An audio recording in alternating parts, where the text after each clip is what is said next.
Taste the Daily. நெல்லை பாளையங்கோட்டையில் அதிமுக அம்மா பேரவை சார்பில் திண்ணை பிரச்சாரம் நடைபெற்றது. திருமால் நகர் நகர்ப்புற மேம்பாட்டு வாரிய குடியிருப்பில் மாநகர் மாவட்ட கழக செயலாளர் தச்சை கணேசராஜா தலைமையில் அதிமுக அரசின் சாதனைகள் மற்றும் ஸ்டாலின் அரசின் வேதனைகளை விளக்கும் பிரசுரங்கள் வீடு வீடாக மக்களிடம் வழங்கப்பட்டது. மாவட்ட அம்மா பேரவை செயலாளர் KJC ஜெரால்ட், மேலப்பாளையம் கிழக்கு பகுதி செயலாளர் சண்முககுமார் முன்னிலை வகித்தனர்.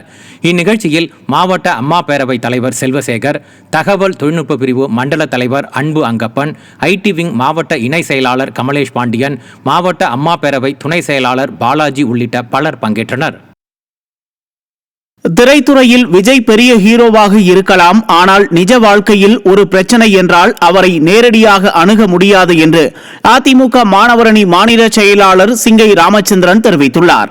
ஒரே ஆண்டில் 11 அரசு மருத்துவக் கல்லூரிகள் 7.5% உள் இடஒதுக்கீடு கொண்டு வந்து சாதனை படைத்தவரிடம் அதிமுக இருக்கிறது என்றும், திரைத்துறையில் இருக்கும் ஊழலை முதலில் ஒழிக்க வேண்டும் என்றும் சிங்கை ராமச்சந்திரன் கூறினார்.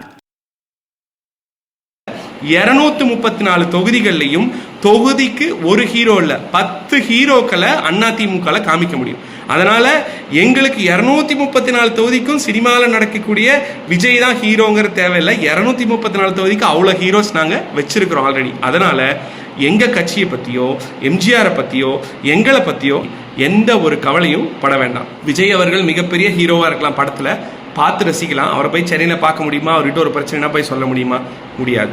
ஆனால் இங்கே களத்தில் இருக்கிற ஒருத்தரை MLA ஆக்கணும்னா அவங்களுக்கு ஒரு பிரச்சனை, ரோடு பிரச்சனை, லைட் பிரச்சனை, குப்பை பிரச்சனை, டிச்சு பிரச்சனை, என்ன பிரச்சனைனாலும் வந்து நின்று செயல்படுவாங்க நமக்காகன்னு அவங்களுக்கு தான் வாக்களிப்பாங்க.